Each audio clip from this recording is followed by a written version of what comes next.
Endgame is a powerful play that Samuel Beckett originally wrote in French and that he himself translated into English. The whole play takes place in the living room of a flat.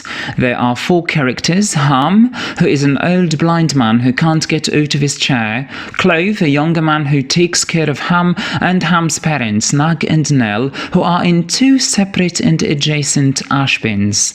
The play is essentially made out of the dialogues, the strange dialogues that the 4 characters engage in. To be is to suffer is a major theme in the play. The first time we introduced to Ham, he is lying in his chair with a blood-stained handkerchief on his face. Blood is always associated with pain. Before he utters a single word, a graphic image is used to let us know that Ham is suffering. Few moments after he wakes up, he wants to sleep again. He says, "I'd better be in bed."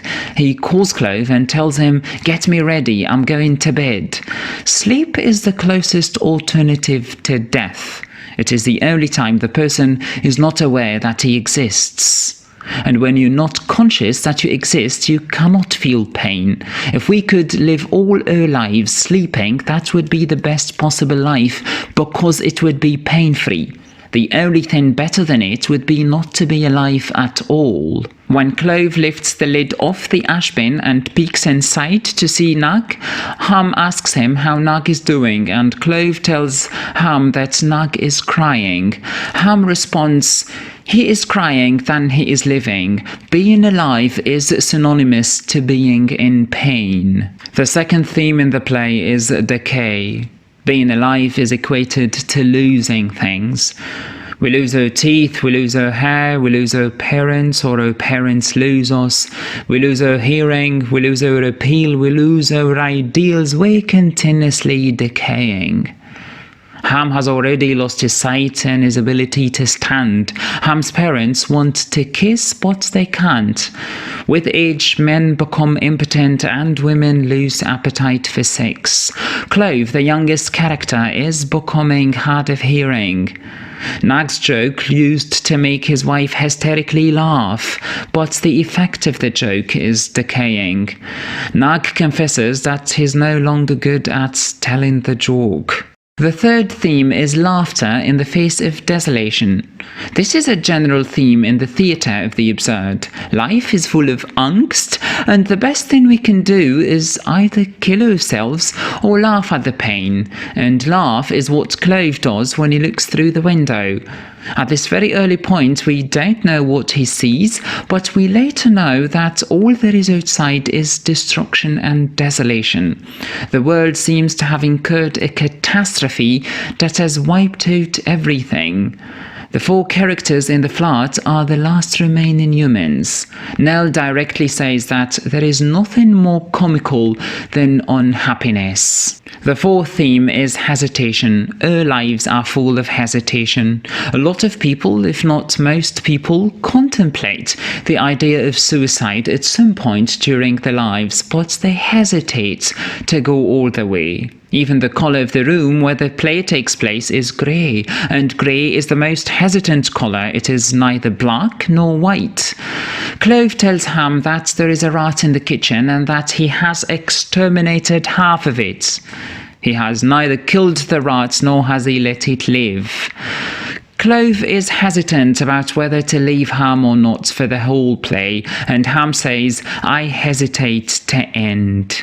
The 5th theme is anti-natalism. The play shows how despicable procreation is. It wrongs both the progeny and the procreators. Ham's parents are in ash bins. When parents get old, they are sent to nursing homes, or they are forlorn by their children like trash. Children too are victims because they are brought to this world to suffer. Ham asks his father a direct question, "Why did you engender me?" And Nag answers by saying, I didn't know it'd be you."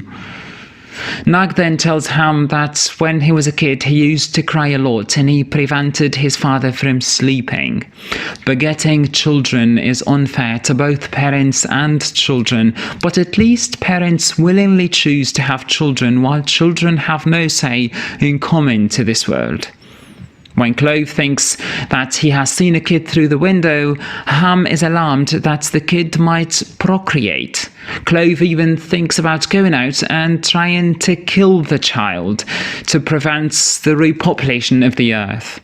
Clove's best world is a world where all would be silent and still, and each thing in its last place. The only way the world could look like that is if it's dead. People who like to stay up late at night like the tranquility of the world at night, which is a watered-down version of a dead world. The joke that Nag tells, where a tailor promises a customer to ready his trousers in 4 days, and then he keeps asking for more days until the customer screams at him and tells him that God created the whole world in 6 days, could be understood as a reference to philosopher Ludwig Feuerbach's criticism of Christianity. In Christianity, God created man in his image. And Feuerbach argues, what if it's man that created God in his image? Man created an exaggerated counterpart to every weakness of his and ascribed it to an ultimate being.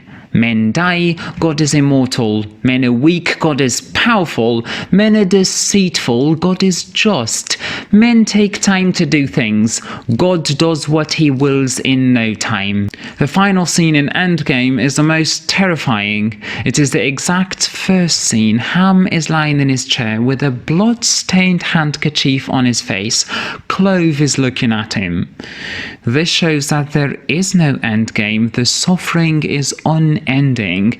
There is no end as long as the characters are alive, as long as the people are alive.